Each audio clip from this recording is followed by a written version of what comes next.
Yeah, good evening, everyone, and a very warm welcome to all the members and patrons of Prabuddha Bharat. Basically, I would briefly introduce Prabuddha Bharat to all of you for the fresh viewers who have joined for Prabuddha Bharat program, and then I will introduce today's panelist and the moderator. So, Prabuddha Bharat is an association formed on the occasion of 150th birth anniversary of Swami Vivekananda in the year 2012 by a group of positive, proactive, pragmatic, and a participative professionals drawn from various streams of life. Inspired by philosophy of Swamiji, the culture of nationalism, and concerned about growing sense of indifference, inaction, and cynicism, we are seeking to discover and establish the glory of idea that is India. Our mission is to engage the society at large through democratic and a decentralized dialogue in understanding, reviewing, and realization of the idea of India. Since inception, Prabuddha Bharat has been organizing public discourses on topics of current national interest with authoritative intellectuals, activists, and leaders as a resource person. Prabuddha Bharat has organized quarterly sessions which included Ram Madhavji, Srimati Indutai Kadhareji, Champat Raiji, Arun Kumarji, M.R. Venkatesh, Shantakaji. Apart from that, in year 2016 and 2018, we have organized 2 days of a lit fest, which we called it as a step that looked after the four facets, that is the social, the technological, the education, the economics, and the political side of it.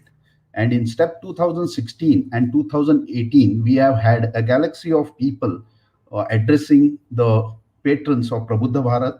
The speakers were V. Nagaraj ji, Gurumurthy ji, Tarun Vijay ji, and Satish Reddy ji, scientific advisor in 2016, and Dr. Kiran Kumar, the ISRO chairman, Madhu Kishwar ji, Rajat Sethi, Shrimati Shubhrasta, Anirban Ganguly, Prafulla Ketkar, Shehzad Poonawala, and Shri Dattatreya Hosbale in year 2018. We have a dedicated patron list of more than 1,000 people who are intellectuals and who follow Prabuddha Bharat. Going and encouraged by this growing number of associates and faith in Prabuddha Bharat, we intend to evolve ourselves into a formal association for interacting, influencing, inspiring, and positively intervening in nationalistic public dialogues at the present time. With COVID and with the change in dynamics, we have adopted to new technology and started with online sessions. To overcome the negativity and create a positive thought amongst the people, we have started the series Positivity Unlimited. We are very proud to have distinguished panelists today, Padma Shri Dr. Shashank Joshi ji, Dr. Harish Shetty ji, and the session will be moderated by Dr. Neeta Deshpande. I would like to introduce the esteemed panelists for today. The first, I would like to introduce Dr. Shashank Joshi ji. Dr. Shashank Joshi is an MBBS and MD and FRCP, FACP USA. He is the chair of IDF Southeast Asia, president of Indian Academy of Diabetics. He is a former president of Association of Physicians of India, Endocrine Society of India, the Research Society for Study of Diabetics in India, and an All India Association of Advanced Research in Obesity. We are very proud to have him, as Dr. Shashank Joshi was honored by Government of India by awarding him with Padma Shri in year 2014 in recognition of his efforts to the cause of medicine. He has published more than 800 research articles and is peer-reviewed journals and more than 100 books. Welcome, Dr. Shashank Joshi. Namaskar. Our second panelist for today is Dr. Harish Shetty ji. We have an association with him. He has been in past associated with Prabuddha Bharat. Dr. Harish Shetty ji completed his MBBS, DPM, and MD from TN Medical College and SAIT GS Medical College, respectively. He is a practicing psychiatrist with a postgraduate degree in psychological medicine and a postgraduate diploma in comparative methodology from Bombay University. He also founded Maitri, an organization that works with families of affected by mental illness and has been instrumental in training a large number of medical professionals in the field of mental health.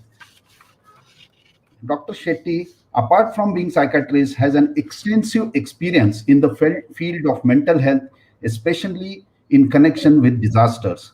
He has worked at Latur during the 92-93 during the earthquake, at Kandla during the cyclone, evaluated psychosocial processes at Jabalpur and Gujarat after the earthquake for the human rights group, and also worked at Gujarat after the last riots for 6 months. This was on invitation of Amrit Bhai Patel, then head of NDDP. Dr. Shetty has worked extensively with youth and works with educational institutes every week. He has relocated a wellness software course at IIT Dharwad, which is close to Belgaum. This has been conducted twice so far at the IIT.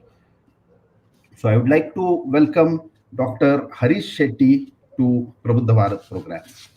Our moderator for today is our own from Belgaum, Dr. Neeta Deshpande, who is MD, FRCP, PG Endo, and ASBP obesity certification from USA. She has made several presentations on obesity and diabetes in national and international meetings. She is a past chairman of Karnataka RSSDI, principal investigator for several clinical trials, received RSSDI fellowship in 2016, FRCP in December 2016. She is a coordinator for Consensus Group. She heads the Belgaum Diabetes Center, Weight Watch Children Diabetes Center. She is a professor and HOD medicine at Maratha Mandal Dental College, assistant professor medicine at USM KLE International Medical Program. So I would like to welcome all three, Dr. Joshi, Dr. Shetty, and Neeta Deshpande, to this program, and hand over the further deliberation to Dr. Neeta Deshpande. Thank you. Thank you very much, Sachinji, for that kind introduction. It is an absolute honor to be moderating this particular symposium or a panel discussion with the two stalwarts, two of the best minds in the country on such an important topic, that is COVID-19, which is an unprecedented situation that we have had to face. It is like a na hua na hoga kind of a situation, and we are still grappling with the different problems that have come with it and trying to find solutions. And forgive me for addressing Dr. Shashank Joshi as Shashank, because I've known him for more than 2 decades as a dear friend. And I would say that he has also been at the forefront, and so has Dr. Shetty. And they have led the state of Maharashtra and the country towards positivity. And this series is all about positivity. So I'm going to launch straight into the panel discussion. And my first question is to Shashank. Shashank, we know that the first wave was bad, but we didn't do so badly, is what I would like to think. So what do you think were the right decisions taken in Maharashtra and nationwide during and after the first wave? So Neetaji, thank you so much for, and I must thank you and all office bearers of Prabuddha Bharat, Kulkarni ji, Sabnis ji, and everybody. I am thankful and grateful for the opportunity given. And you are absolutely right that the first wave was, now on hindsight, looks to be a very mild wave. And that's actually, but when the wave came and when there was a complete lockdown, lot of people were not very happy with our Honorable PM. I think our Honorable PM took a very mindful and a conscious decision of saving lives.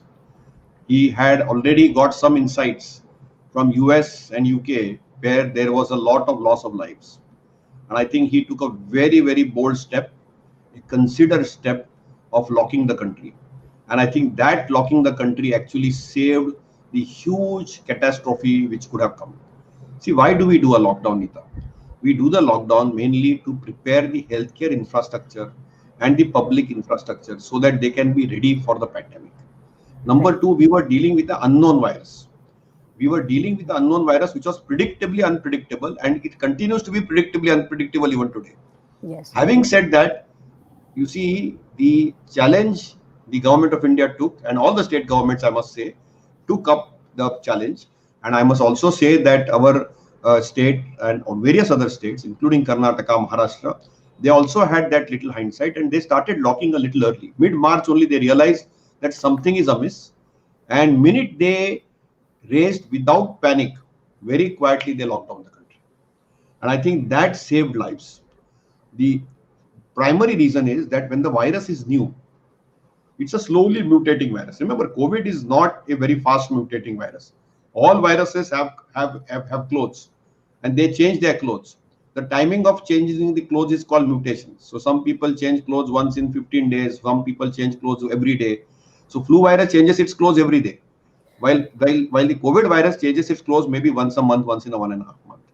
So I think the first wave when it came, because of the ferocity was not felt, the virulence was not felt, but we didn't have modalities to treat. We were all groping in the dark. We were trying to hit in the dark. We didn't have large evidence base. We didn't have recovery trial program to have results with us. So we were trying to give empirical medicine, repurpose medicines, and trying to save lives. And I think 80% of people recovered. 20% needed treatment. Of the 20% who needed treatment, only 1 or 2% lost their lives. And that was the uniqueness of India, which was not seen in the US or Europe. There, even then, the mortality, even in the first waves, was 6 to 8%. So mind you that we probably handled it better. We took some proactive and bold steps. They might have been economically a little hurtful. There were challenges related to migration of workers. There was a class of people where livelihood was a challenge. But having said that, I think I must, on hindsight, congratulate our Prime Minister and his team and all the state governments and their teams for taking this very bold step of a lockdown. And clearly it worked because it showed that the numbers were less. And also remember the R naught. See, this virus multiplies. So in a family of 10, if one person gets infected, in the first wave, Neetaji, only 3 people were getting infected or 2 people were getting infected. What happened in the second wave is, if one person got infected, that virus was fast transmitting. So it went and spread to all the 10 people and all the 10 people got infected. So the R naught changed. So virus got smarter. And here what had happened is that in the first wave, it was an unknown virus, but our human bodies, and particularly the Indian human bodies, handled it better. I must say that, we have a hygiene hypothesis in medicine. And I guess that I think the Indians handled, in the first wave at least, their immunity handled the virus better. And I think probably later the virus got a little smarter and we got a little complacent. So I think in the first wave, I think we were able to manage it well. And I think I give credit to everyone. I think I give credit to people at large and our teams at the center and states for handling it in a mature and mindful way. They took some very critical, bold steps. They were critiqued badly, but I think in hindsight, they did the right thing and the wise thing.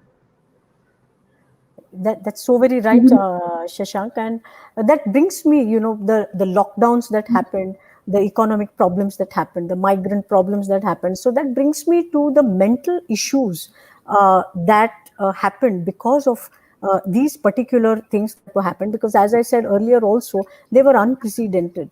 But Dr. Shetty, we find that some people got out of it completely unscathed, whereas it scarred a lot of people. So how serious were those problems? What were those problems during the lockdown and the COVID scare itself? So can you tell us something about how people reacted? Because you must have seen a lot of that, some good and some bad.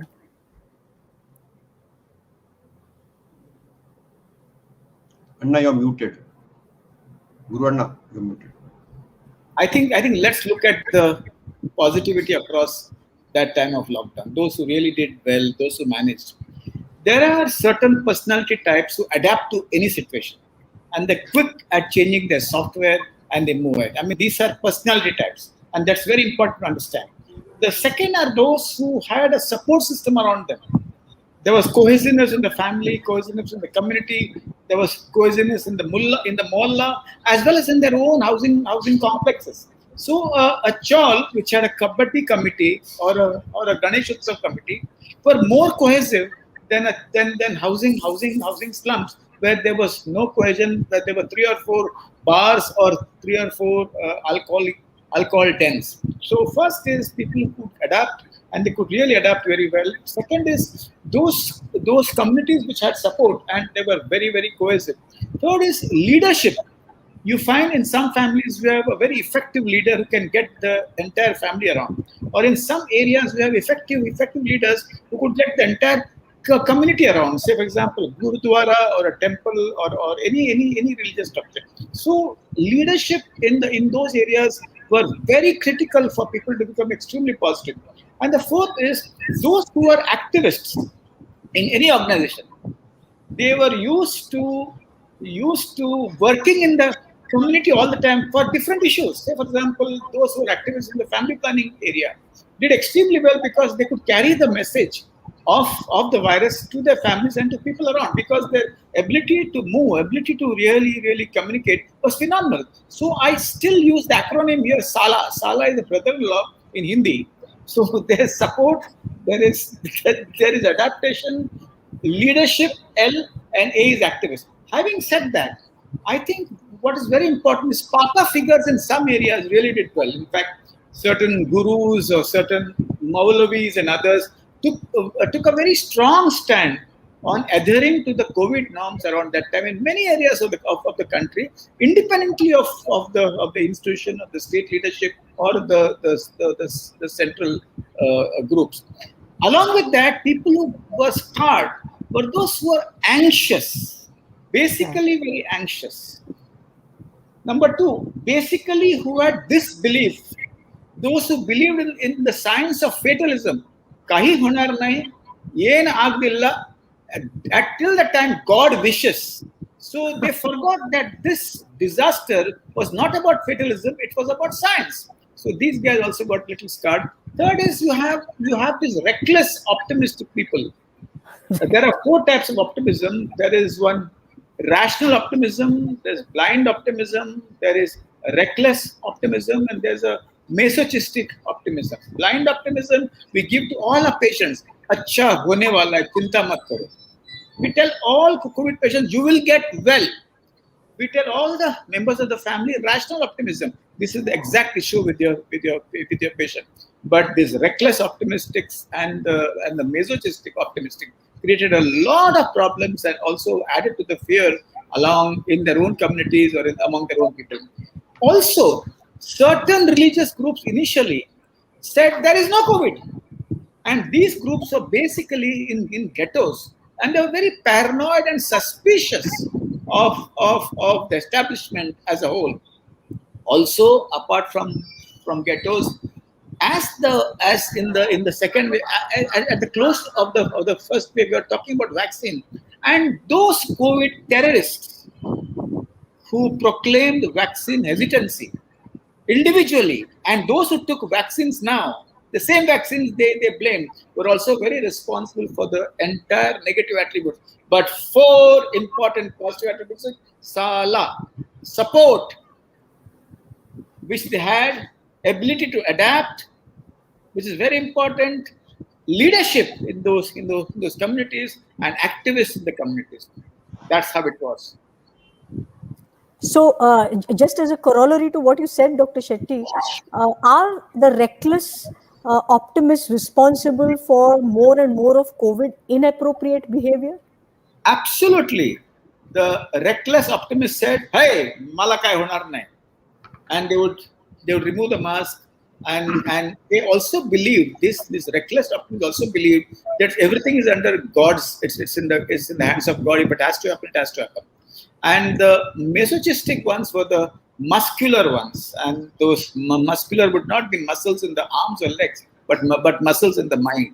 And they also believed that I have faced all calamities. I have been bold. I have done so many things for the community, and nothing will happen to me. So even one masochistic person or a reckless optimist who's a loudmouth in a community spread a lot of optimism which was false and caused a lot of damage to people around. Right. So coming back to the first wave and what we did, Shashank, we know that we won the battle in the first wave, quite a lot of it, but we also learned some lessons from it. So the lessons that we learned from this first wave, has it helped us in the second wave? What were those lessons that we learned from it, the good lessons? So Neetaji, absolutely right. I think we learned a lot of lessons. The first lesson we learned is what worked and what doesn't work. So, we learned that hydroxychloroquine was the buzzword when it Yes. all started, and we all had to pop those pills. And I remember Yeah. popping my first hydroxychloroquine, sending some samples to Dr. Shetty, and I puked. So we learned what doesn't work. So we learned hydroxychloroquine doesn't work. We learned lot of medicines of HIV like lopinavir, ritonavir. So in the medical space, and I don't want to make it very technical, we learned that there is a group of medicines which probably we thought were repurposed and may work, did not work. Second thing, we learned minimalism in Right. treatment of COVID.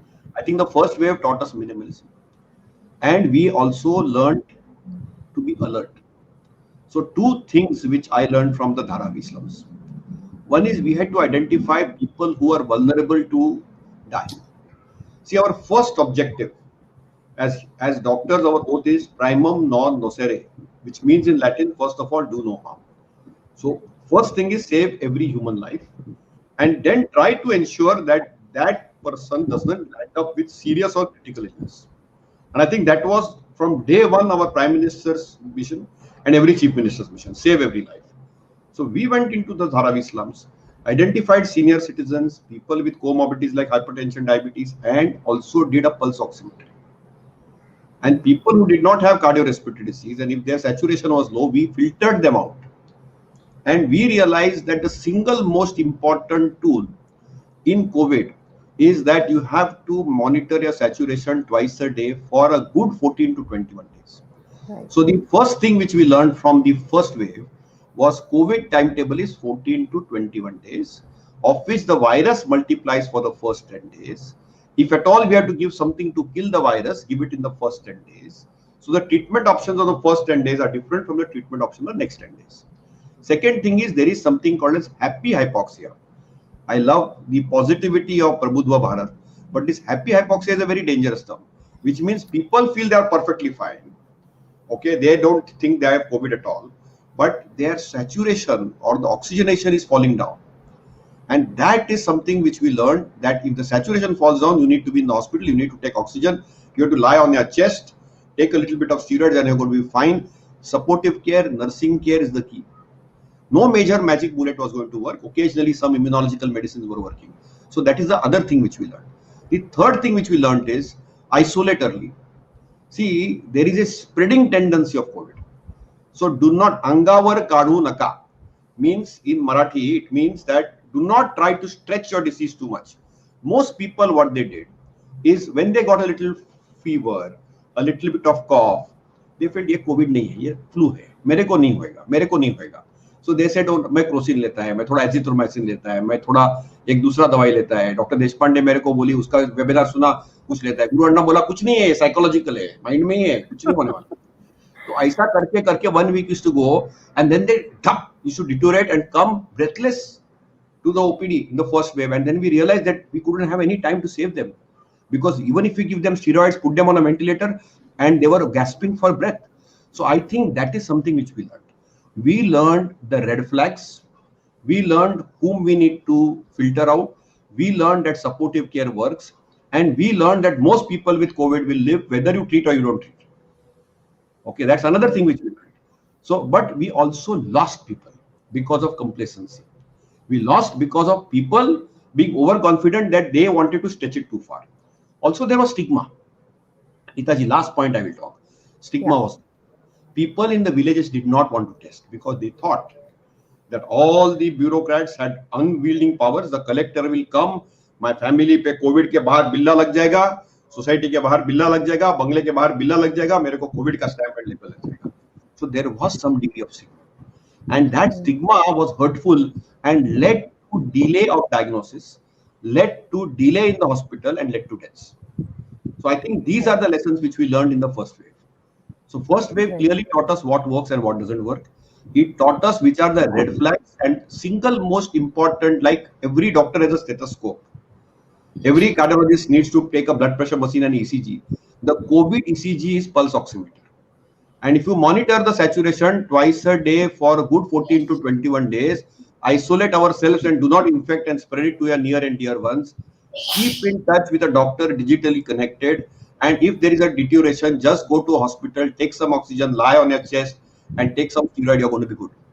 If this simple message, I think this is something which we learned in the first. Very clearly, we learned it, and most people will do well.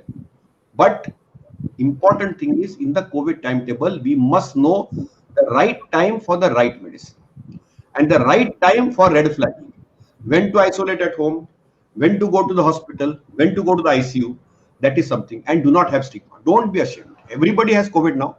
Now COVID in the second wave became a fashion, but in the first wave was not a fashion. In the first wave it was a stigma. So I think the stigma turned into a fashion later.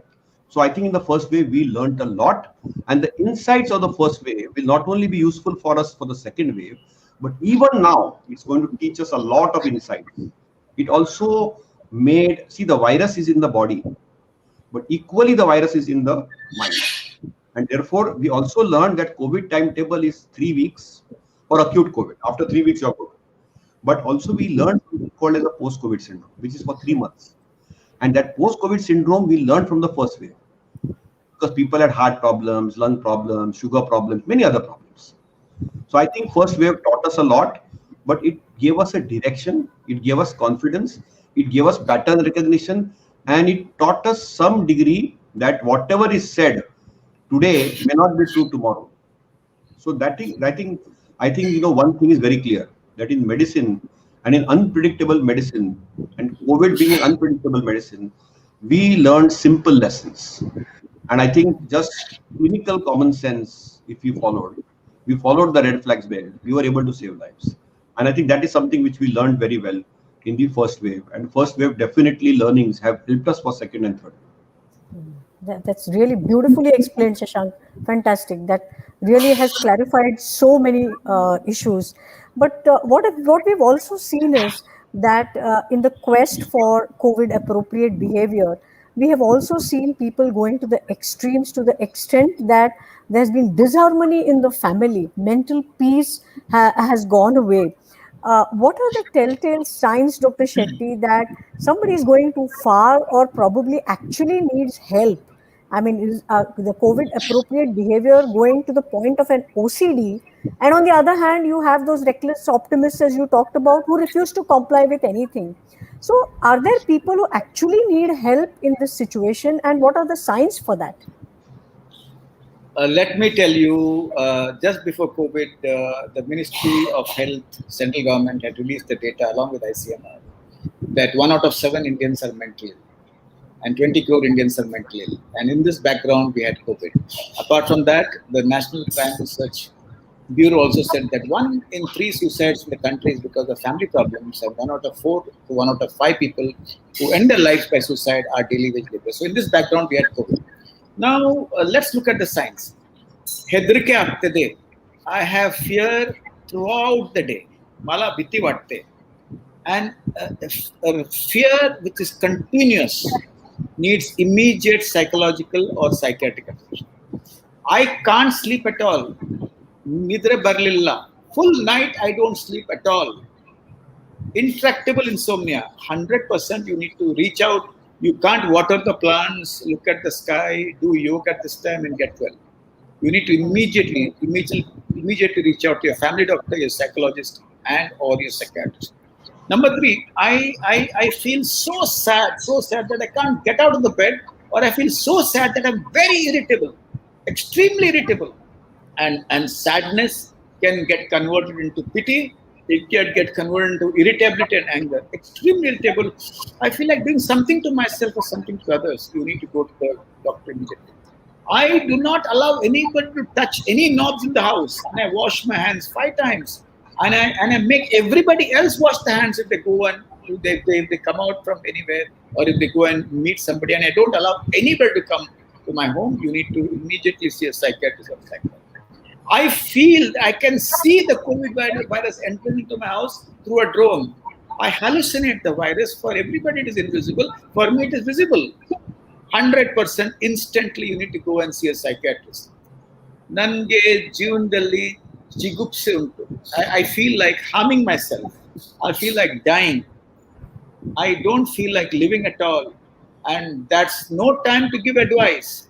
Mental health checkup at that point of time is a must. Apart from that, there are some people who are already mentally under treatment, got aggravation of the symptoms. You need to see them immediately.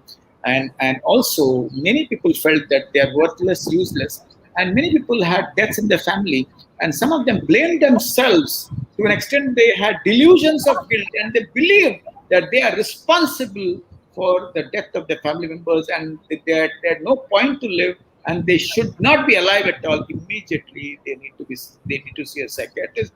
Having said that, kids who are extremely clingy, not sleeping, irritable, lack of concentration, running away, extremely agitated, or running away from the house and refusing to follow any COVID appropriate behaviors should be seen by a psychologist or second. But at the same time, let me say there's one research data which says non-psychiatric interventions also help. So compassionate people around the environment also can help those who have strain of the mind, and when there's fracture of the mind, you need a expert mental health professional.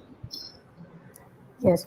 So if they're seen in time, then things can be salvaged, is what you are saying. But on the other hand, yes. On the other hand, on a positive note, in your psychiatry practice, have there been actually any favorable outcomes because of COVID and lockdown? Absolutely. I would say it's first knowledge, FIRST, and knowledge. If families have come together and have become more closer to each other, the husband would recognize the clothes where he bought of his wife. This saree I got from Bangalore, and the wife also could recognize the shirts and said, "This shirt actually we went together." So there was small details were paid more attention because there's a lot of time. Remember, human race. When they have time, they share feelings. When they have no time, they say, "Udya electric bill, parwa lagna hai." We share thoughts. So there was more time. So there was sharing of feelings, and the family became very cohesive. That is F. Innovation. People who have lost their jobs did many things else. I mean, people in my building started selling fish and vegetables to all members of the society without any shame. And so people have innovated. It's not that people have not innovated. R is resentments went down. लोक phone उचलून इतरांशी बोलायला सुरू केले. तिचा practice जास्त, मी नाही पडणार. All that has vanished. So a lot of resentments and jealousy went down, and families, extended families, started communicating with each other. That I think is very, very important. Shame. People have lost their jobs, shouted at the top of the voice, "Nokri geli, please help me." So shame, which is a very strong aptitude or an attitude in feudal families, largely in the country. Itarana kalla tar kay honar. People will look down. That also broke in a very great proportion across the country. And team, TEAM, people started working in teams. They forgot that they are not Amitabh Bachchan in one of the movies where he says, "Jahan main khada hota hu, wahan se line shuru hoti hai." People started working in teams. So that first, FIRST first. And knowledge. People started looking at scientific knowledge very carefully, and a lot of people learned a lot of basic things on COVID and other illnesses. For me, I have not had an episode of allergic rhinitis for the last 2 years. Wow. Because of the mask. Right. So many things. So a lot of people have actually reinvented themselves, reinvented their lives, and in that sense, that could be called a positive. And it's also very infectious when reinvention happens in a family. It infects even the neighbors and people around in the community. Right. So that's like a positive wave going around everywhere, and everyone becoming positive and reinforcing each other. So that's very nice. So I just want to come back to another issue, Shashank, where for a whole year, all of us popped zinc and vitamin C by the tons. And, like there were immunity boosters and all that. So what, in your opinion, in that respect, for prevention or for immunity, what works and what doesn't? So, Hitaji, this is a very important point. Even nutrition, yeah. So I think what you ask is very, very important and relevant. See, most important thing people forgot in lifestyle in COVID times is that their timetable went for a toss. and people got glued to gadgets, and WhatsApp University and Google was at its peak. The Netflix and Hotstar were at their peaks. People were sleeping less. They were digitally intoxicated to their television screens, smartphones, and computer screens. So if you ask me from a lifestyle standpoint, from a nutritional standpoint, we needed to eat less, eat on time, eat the right food, have some proteins in our diet, which we forgot. We started taking a lot of takeaways from outside, so that was not a good thing to do. Second thing is that we needed to be physically active. People were not allowed to go out. So what they did is they did not want to do their pranayama at home, the Surya Namaskar at home, the Uttak Baitak at home, which they should have done. So I think that yoga got a little backseat, but later on got reinvented back. Or various forms of physical activity. You can just do a brisk walk at home when you are talking and this thing. Sleep got corrupted. And I strongly believe, Anita, you are a part of our team, we strongly believes that adequate sleep and 7 hours of sleep is very crucial for COVID. And sleeping on time was most important. If you sleep at 10 o'clock, between 10 to 11, you make interleukin 8 and 10, which are very good anti-cytokines. For me, the most important nutritional boosters are adequate sleep with sleeping on time, where you sleep from 10 o'clock and get up at 5 o'clock. It's physiologically designed from ancestors. Our ancestors, they knew it exactly how the biological clock worked. Then eating on time, eating slowly, eating the right food, then smiling. People forgot to smile. They were always stressed out. They were only forwarding WhatsApp, forwards, whatever information we give. There was an information overload and there was so much of clutter. We had to learn the art of decluttering the right information. And that's something which was there. So I think none of these medications, anecdotally, which were popularized, really worked. So let us look at some of the popular pills. Okay. See, GADA led to a lot of acute gastritis. And I think our endoscopists had a field day because of GADA-induced gastritis and esophagitis. It is very good if somebody has COVID and is recovering from COVID. But to routinely take it all the time, 24/7, that to piping and boiling hot, may not be the right thing to do, always. But still is more physiological. Popping vitamin C twice a day, if you are not malnourished, if you are not geriatric, not medically indicated, is not the right thing to do. Okay, I personally feel this mucor pandemic which occurred in the second wave is directly because of zinc, iron, vitamin C, and industrial oxygen and humidifying, poor hygienic habits. Very, very clear. No question asked. Zinc, though I have data. I have actually patients where I've seen high zinc levels and they have got mucor. Otherwise, there was no business to get zinc. So zinc was very useful as a critical micronutrient during acute COVID. But it is not going to prevent you from getting COVID. Vitamin D is an important nutrient, but doesn't work during acute COVID, but should have a normal value. So again, popping vitamin D, it's a fat-soluble vitamin. So none of the nutritional supplements really work. What can work in COVID are only three things. Eating on time, eating the right food, eating slowly, ensuring that you sleep on time and sleep well, smile, do some yoga, do some physical activity, be cheerful. That's number one. Number two, using completely well-fitting mask, if needed to.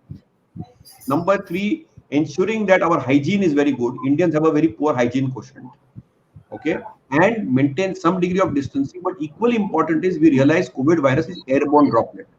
So getting into a crowded room which is poorly ventilated, at least have an exhaust fan in a toilet at a public space or in a room at a public space.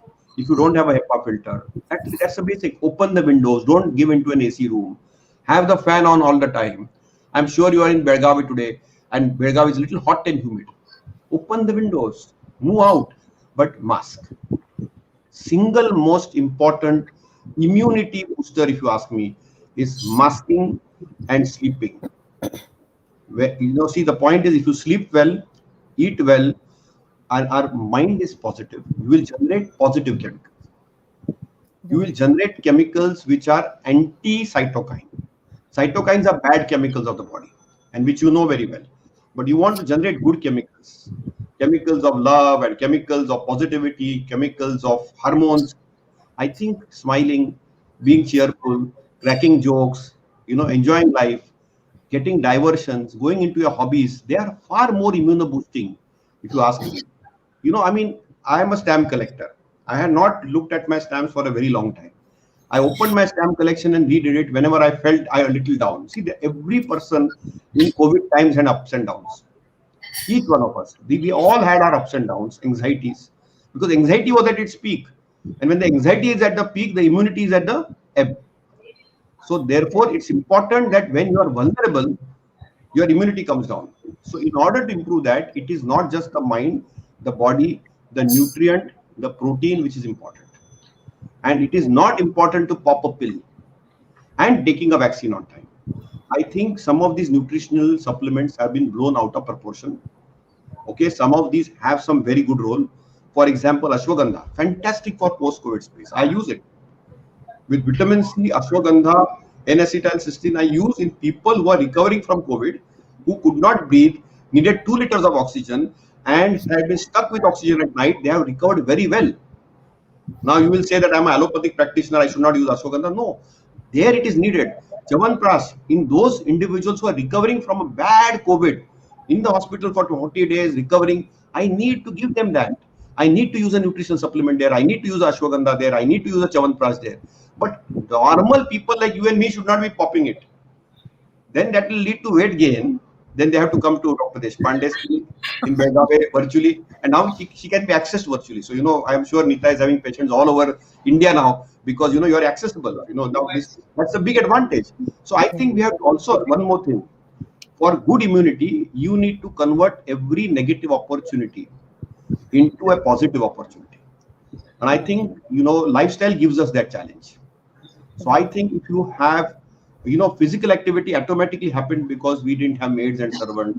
So I think, all these supplements, vitamin C cross, zinc cross, vitamin D, unless deficient cross, okay, excessive blood test to be done cross. Okay, so most of these things don't work. What works is proper lifestyle and properly ensuring that COVID appropriate behavior and protocols. That's all what works. And I think always having a positive cog. Because if you are not positive in a negative environment, over cluttered, I have seen people, I've got phone calls, Dita, at 4 o'clock at night by senior citizens whose kids are in the United States. 88-year-old lady, I still remember. And she's telling me that I'm so scared that I'm going to get COVID. Because the maid who came, she was a little bit coughing and she was all the time, pouring out some expectoration. I said, see, she had a productive cough, it is not COVID. Okay, she blessed me. And she told that, please, because, it's common sense, but the anxiety level was so high that, that can kill people. So it's important to recognize, and she was popping every pill you can get. So please don't make people pop pills. It's not going to prevent COVID. We are into that rebellious tendency of popping pills and thinking we'll keep COVID away. Rather than that, have that suffocating mask and save you from that airborne droplet. Because COVID will come uninvited. It is waiting to happen again. So I think we have to be very cautious and careful.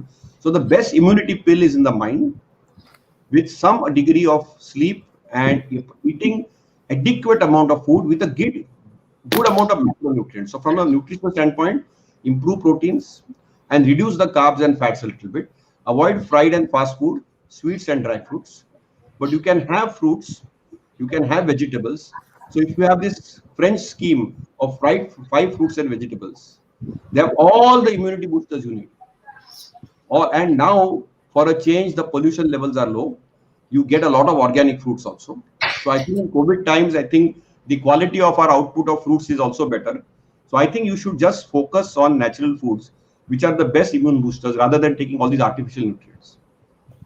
Thank you. Thank you so much. That was brilliant advice, and COVID appropriate behavior being the most important. But when it comes to COVID appropriate behavior, I want to turn to Dr. Shetty, because when people in the house, say somebody gets COVID or there is a threat of COVID and everyone is talking about COVID appropriate behavior, in a family itself, there are dissenters. You have those different kinds of people within one family, and that actually then causes disharmony because of the dissenters. So do you have any mantra for people to adhere to this COVID appropriate behavior in a cohesive fashion within a family, because just like you said, families come together. There are also families that have had terrible fights, and I've heard of divorces happening because of the COVID situation and being together too much. So how can you insist on COVID appropriate behavior even amongst the dissenters in a single family and keep the harmony? I think what is very important to understand that facts are not articles that unite people. Facts of science don't unite people. How you transact the facts is more important than how you share the facts. So, transacting facts would mean entering into a small discussion inside the house about the facts. And the young would come up with controversial statements to prove that they can go out and meet their friends. This is not right. We have a bigger, they've heard all this in our shows also, we have better immunity. So what is very important is, along with transaction of facts, it's also important to gently not talk about social responsibilities, but the consequences of human behavior, which could be non-adaptive. Say, for example, I have, in fact, in my practice, a lot of youth on the phones, conflict between the young and the old and the middle-aged. I would only say, see, you are sacrificing your freedom for a cause. So there's a war happening. And I still remember 1993 riots when people came and asked me, the youth came and asked me, we want talwar. I said, what will you do with that? You have not even touched a cockroach, and you don't need to touch any human being. So we turned them around and said, all the shops are closed. Let us get one mushti of rice or wheat from the entire community. They calmed down and they actually did that. So transacting responsibility along with the facts is, you may kill your parents or you may kill your in-laws, and that is so important for you to actually stay away. Having said this, an emotional appeal inside the family also works with the youth. And remember, as I've said that all the time, youth may not listen to a mom or a dad, but they might listen to a driver, to a maid, to a neighbor, to an auntie, to a grandfather, to a guru, to a seer, or somebody from Prabodhan Bharat. So a parent is not an isolated entity in the Indian family. A parent is Lord Krishna Vasudev Yadav, who uses all his skills to see to it that the youth are taken care of. Now, having spoken about the youth, the second part is mothers and fathers. The mother has to look at the chicken leg, if it is good, before buying. She has to feel the vegetable, argue with the vegetable vendor, because buying vegetable is not only an activity, it's fun, it's an outing, it's a leisure activity, going with somebody. So they would argue with me, no, I'll buy rice and wheat on the phone, but vegetable and eggs and chicken and fish, I have to go and feel. So getting them around was very, very difficult in many families. And the men were completely unsuccessful in convincing their own wives. But the men were good in convincing their sister-in-laws, their sisters, and others whom they knew, but not their own wives. So that also worked. Also, sharing a poignant story about people who passed away in the COVID, not to scare, but to share the truth about the COVID scene around us.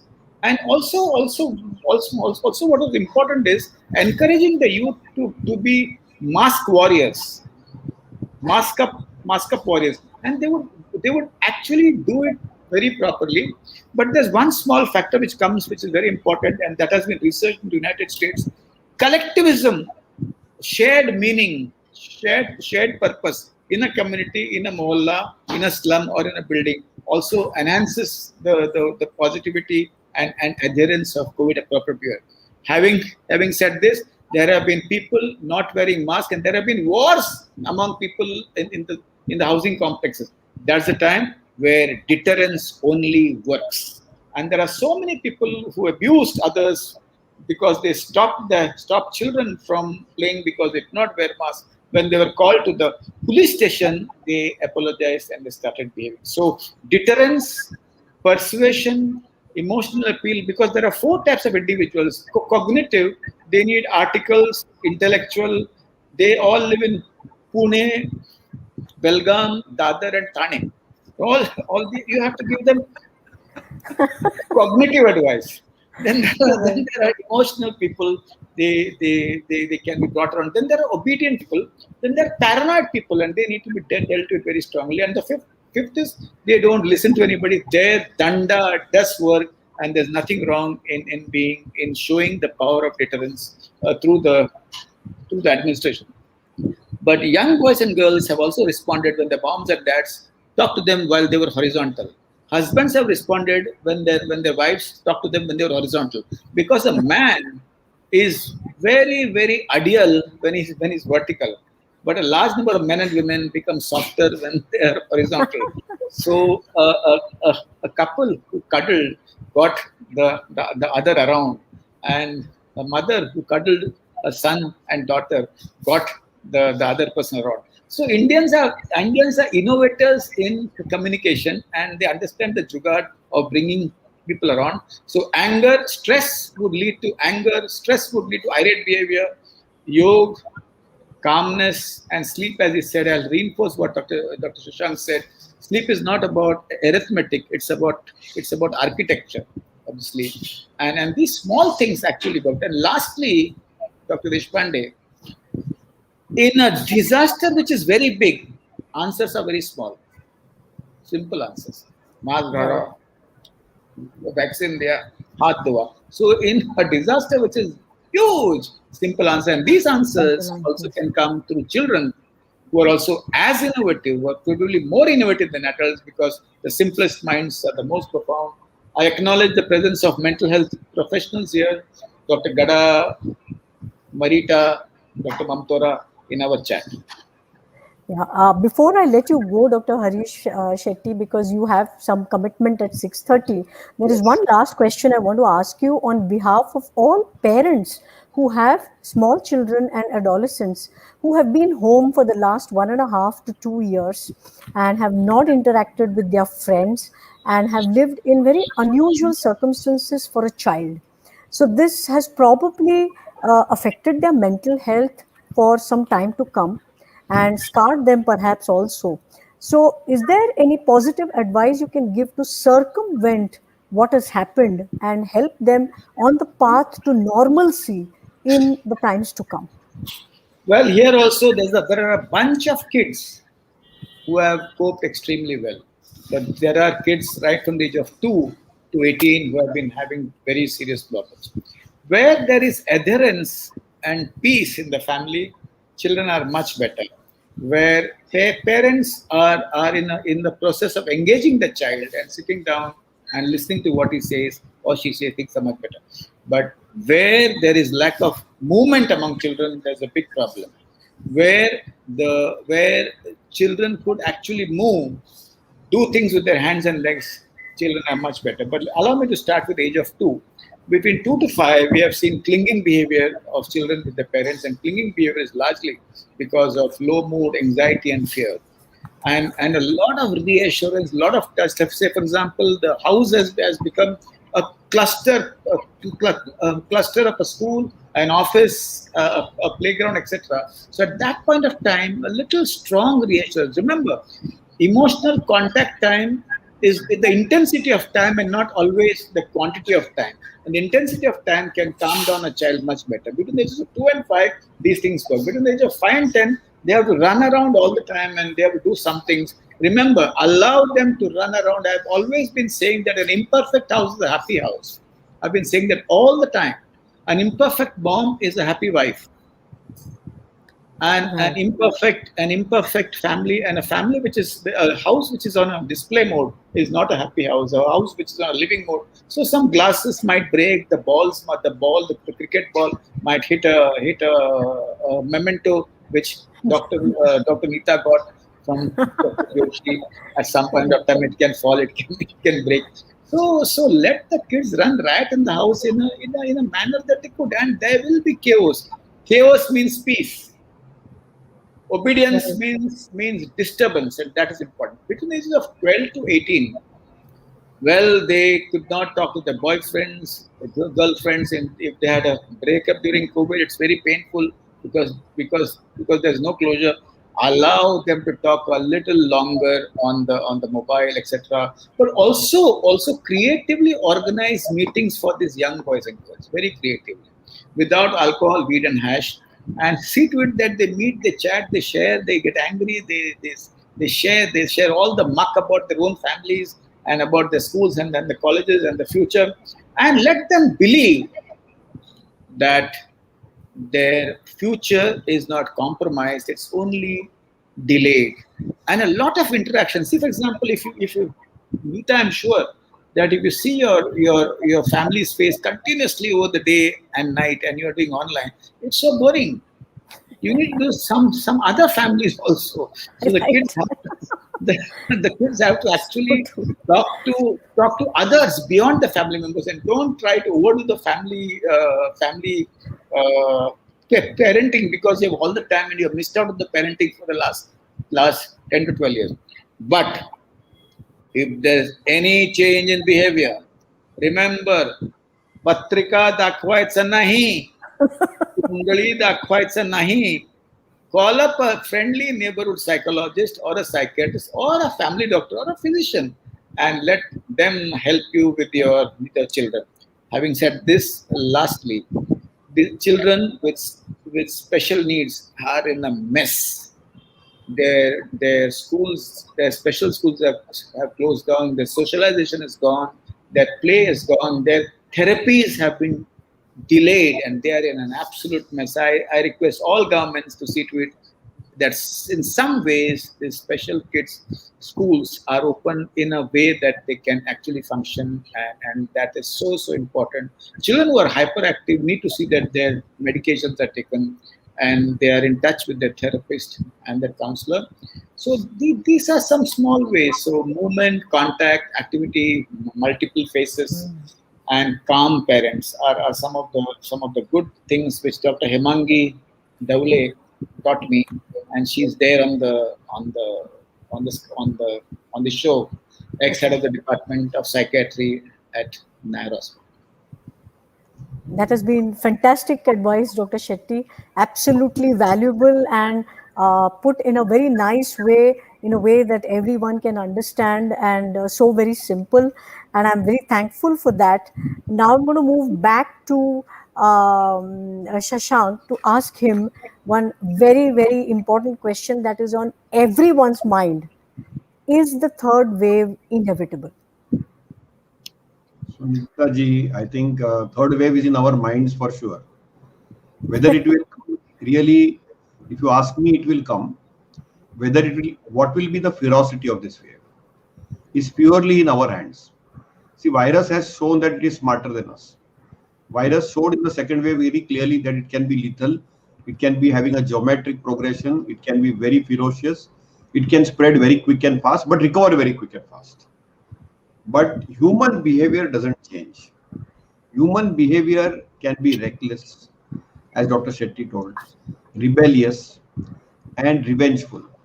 And we are seeing rebellious and revengeful tourism. Yesterday you must have seen Ministry of Health, Government of India saying that every tourist spot in the month of April, we were looking for remdesivir, oxygen, ventilator, hospital beds. And now, if you see, in Mumbai city, people are looking for spots in Lonavala, Alibag, and in Karnataka, I'm sure Hampi or some other coastal place. So people have become very revengeful and rebellious. So if you ask me, the predictions by mathematical models is between September and January. And it will come.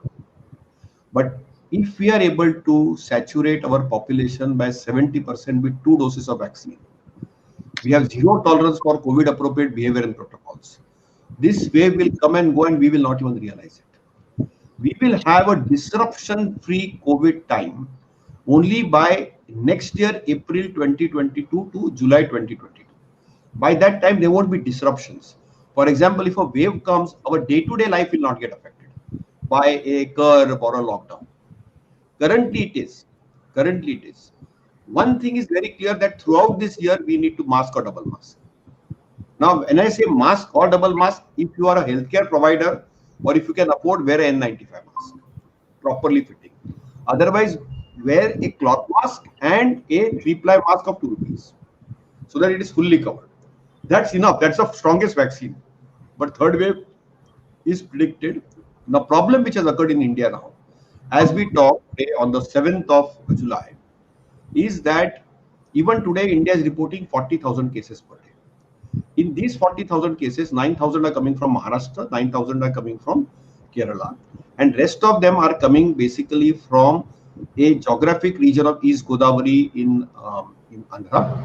It is coming from some scattered parts of Tamil Nadu, hardly anything from Karnataka, and then some parts of Northeast and Bengal. Now, this is what is happening in Kerala and Maharashtra is a thick tail, which means it's refusing to get out from there. It's become endemic there because there is migration, mobility, and lack of COVID appropriate behavior and protocols. So right now, everything is on the silent. And we have a variant called Delta strain and a Delta plus strain. And because of that, we want to ensure that we can delay and actually come out of the second wave first. So if you ask me, Belgavi or Delhi or North India is out of the second wave. Their numbers are not detectable. And there a third wave is predicted if we really violate protocols, test less, and do not take vaccination. So we have to call the COVID virus to our houses, and people are exactly doing that, which I think I want to appeal through all the volunteers of Prabhutra Bharat that we are in Vasudhaiva Kutumbam. We need to tell our people, our fellow brothers and sisters, that it's time to behave rationally and sensibly. You can go for a vacation, you can go out to a mall, but mask and don't crowd, don't clutter. It can wait. Shopping can wait. Be sensible, avoid crowds, be responsible, get vaccinated. That's all we need to do. So that's one thing. So third wave is inevitable. If we are able to saturate 70% of our population, which I'm very confident government of India will have vaccines by the end of this year, 1 crore per month, 1 per day, we will be out of the woods. Okay. The only trick is virus if it gets smarter. There is a new variant. In Peru, there is a lambda now. Every day something new comes up. You will not believe it. Why now there are still restrictions in Maharashtra? Even today, we have districts of concern. In Kolhapur, 70% vaccinated. Still, there is COVID there, more than 10%. Okay, in Kolhapur is very close to Belgavi. That's why I'm a little scared. Okay, then you have the Sindhudurg, Raigad, Palghar, rural Pune, which are still districts of concern for us. So we need to test. Flying squads. We will wait for another few minutes for anyone else in the group is going to join. Flying squads to do more rapid testing, and we need to ensure that we vaccinate. So it is mask and vaccine. If we do mask and vaccine, our third wave will be a very mild wave. We predict that the third wave will be not as bad as the second wave for sure. Because we are a large proportion of people who will get COVID will be mild because they'll have 1 or 2 doses of vaccine. And second is, we have seen a clear change in people's mind. Minute they get 1 or 2 vaccines, their masking becomes weak. They are not scared. Their fear goes. And that's the mistake people are making. That's why they're getting COVID. That's what is happening all over the world. And human beings are the same everywhere in the world. Second thing is that I think if we vaccinate, we mask, and we survive these 6 months, we will go through a disruption-free COVID Mukta Bharat. And our whole idea is to have a COVID Mukta Bharat. And I think we should work towards that. We need to all work as a one team, one India, and we have to work, and we have to vaccinate. And take any vaccine you get. Don't get into this whole big debate of deep diving. Should I take Covishield? Should I take Covaxin? Should I take Sputnik? Should I take Moderna? As early as possible, as quickly as possible, if you are eligible, and if you have any major disease, talk to your doctor, expert doctor who is treating that major disease, and sort it out with that doctor. Okay, there is no need to Google internet it. Just call up. Suppose you have immunological disease, go to rheumatologist, ask rheumatologist, you have been treating me for last 20 years for rheumatoid arthritis, I am taking all these immunological drugs, what vaccine should I take? If you have diabetes, go to your favorite doctor, Nita Deshpande, ask her, what should I take? If you have a mental illness like schizophrenia with Dr. Guru and now Dr. Shetty, go to him and ask him, kaun sa vaccine lu? Don't get into this negativity at all. Just simply take vaccine which is available, accessible, and vaccinate. Do tika lagao, mask lagao, khush raho, and be positive, sleep well. We will get out of COVID, but we have to work for a COVID Mukta Bharat and a COVID Mukta world. See, if till the last mile is not there, we will keep getting this again and again. Remember, there'll be fourth wave, fifth wave, sixth wave. Today, I wanted to be going for the Olympics. It's my lifetime dream to go to Olympics. Japan is in the fifth wave. We don't even know. Hong Kong has finished the fourth wave. We don't even know. UK has handled that third wave now. So we need to understand that the Asian countries quietly and softly have handled their waves with a lot of resilience, calmness, with masking, without any hulla bulla. In India, COVID Gaya means people are thronging to various places and they are posting all the pictures, and now social media is like an outlet. It has really become like an outlet. And we have to. I also became on Twitter. Is responsible. He is my mental health coach, so he told me you should get on Twitter. And then he told me how to handle Twitter. I'm new on Twitter, but remember one thing: we will be out of all waves. Waves will come and go. COVID will stay for some time, but we have to go for a disruption-free life without COVID. And for that, mask has to be a part, like the way we wear specs. Are we scared of wearing specs? No. Just like we wear specs, wear a mask. Wear a mask, wear a watch, wear some clothes and go. So now we have an extra cloth to wear. Right. Just one sec before I go, my friends. Let us learn from the virus. There's a lot to learn from the virus. Virus is ferocious, and we have to be as patient, as calm as we can. But the second thing which is very important, virus has many avatars. It adapts very easily to all the medications and the methods of the human race. We need to adapt similarly the way virus has changed its shirt or its pant, and that I think is very important. So adaptation is the key. With this, thank you, everybody. Thank you. This has been an absolutely fantastic session, and I cannot express myself well enough how Dr. Shashank Joshi, very much expectedly and predictably, and Dr. Harish Shetty have given such a fantastic perspective, a holistic view of this entire pandemic as far as India is concerned, and given us fantastic hope for the future, and given us or shown us the path which we should follow and yet be happy and not be scared of it. So this has been an absolute pleasure and honor, and I am sure this audience goes back with rich knowledge, scientific knowledge, and a lot of optimism for the future. So I thank Prabuddha Bharat for giving this opportunity to me and to the panelists for conducting this very, very important session at this point of time. And now I'm going to hand the session back to Sachin Sabnishji.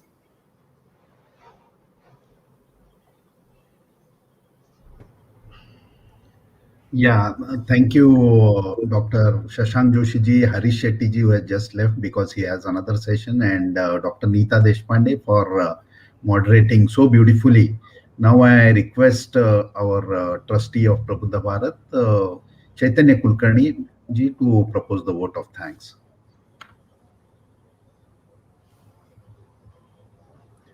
Chaitanya, you are muted. Chaitanya, you are muted. Sir, namaste. What a wonderful statement. COVID Mukta Bharat. Really, definitely, sir. We will not have we will have the third wave, but it will not be a disruptive one. On behalf of Prabuddha Bharat, sir, I thank both of you for the wonderful discussion that we had. When Prabuddha Bharat thought of a series like having the positivity unlimited, the positive people who came in our mind is Dr. Shashank and Dr. Harish.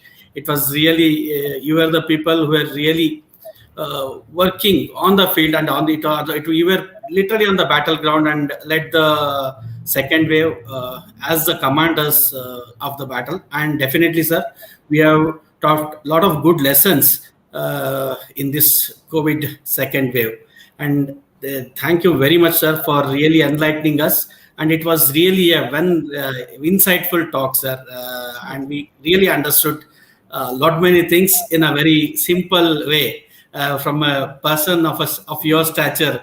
It is really wonderful, sir, and we know you were really busy with the discussing with our Honorable Prime Minister and Honorable the Chief Minister of Government of Maharashtra. You were working for Government of Maharashtra, but still you really, and I know you are having a meeting again with the CM of Maharashtra now, and really we have taken your good time, and you have really accepted, you are really honored by accepting this invitation of Prabodh Bharat, sir. Thank you very much.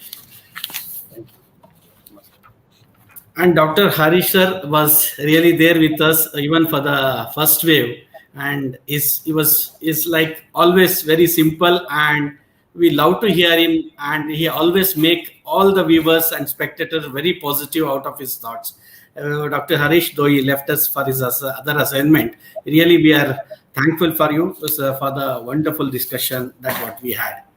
And today's session was really lively. And it was thanks to Dr. Neeta Deshpande for the wonderful moderation.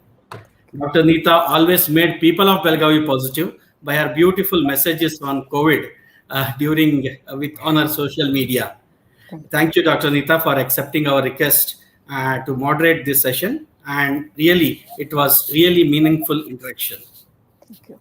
I would like to thank Mr. Kiran Nipanikar, who was at the backstage. And really, it was a flawless, and we were on All About Belgaum, Facebook and Twitter all at a time. Thank you, Kiran. And also, I would like to thank All About Belgaum for streaming this live telecast. Thank you, one and all. And let us mask ourselves, and let's try to have the COVID Mukta Bharat in the coming days. Thank you very much. Thank you. Thank you very much. Thank you.